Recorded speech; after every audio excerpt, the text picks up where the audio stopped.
So, the new Frankenstein, what do we think? Well, the story is more faithful to the book, which will please some people, but then you're going to ask why make the film? We've seen so many Frankenstein movies. Differences with this one.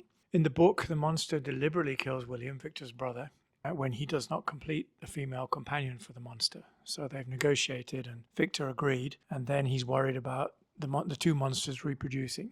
So he reneges on the deal, and that's when the monster kills William. He also threatens Victor that he will kill his bride on his wedding night, which he does, the bride being named Elizabeth, a little bit more confusing. And he does that. He carries through on his threat and kills Victor's best friend at the same time. So there's more to and fro between the two characters in the book. They meet periodically, coming in and out of each other's lives. This tale is told in, say, basically 3 parts. Victor's tale, the monster's tale, and then the conclusion. Also, it omits the part in the book where the monster saves a young girl from drowning and then gets shot for it by her father, who thinks he's trying to kill her. And that's the critical turning point in the book, when the monster becomes evil, thinking that he can't trust human beings. Previously to that, he's had a good experience with the family from whom he learned to read and write, and then the time with the blind man, and he was beginning to develop relationships. So this film, in my opinion, it misses the edge of The Shape of Water. That had something definitely unusual and captivating in its central relationship, and this does not, and it spills over into the characters. Oscar Isaac is just too ordinary. He doesn't really show any insanity. He doesn't convince as the lead character or as Dr. Frankenstein. Christopher Waltz,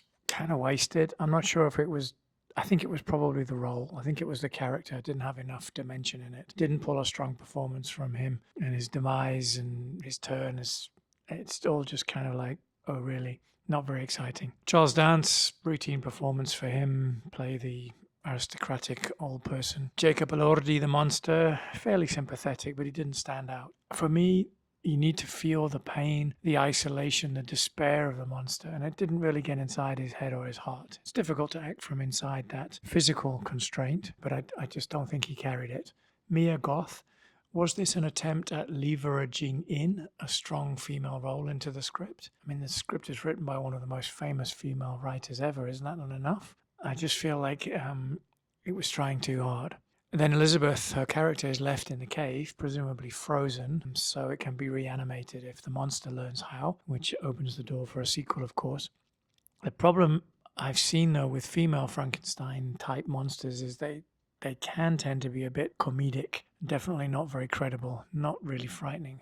I mean, there are terrible female creatures in movies, of course, but Frankenstein, it just somehow never seems to work. So Frankenstein's castle, in this case, it's not a castle, it's part of a water processing plant. It's just not practical that immense construction was rather hastily dispensed with. And I know it's a movie, but it felt rushed. It didn't seem to me that it was realistic. The traditional setting in his castle in some obscure part of the world, in the book, it's in the north of Scotland, in the islands off the coast of Scotland, in the Orkney, I believe. It takes years for him to set it up, and that's a bit more authentic. This didn't really feel that way. So overall, I think it's like a question of, new Frankenstein movie, nothing that amazing like in Shape of Water. Good actors, but not really compelling roles, nothing different. Amazing director, good cast, one of the best stories ever told, but we've kind of seen it all before. Nothing amazing, nothing new. Even the cinematography, which is stunning, it's a lovely piece of work.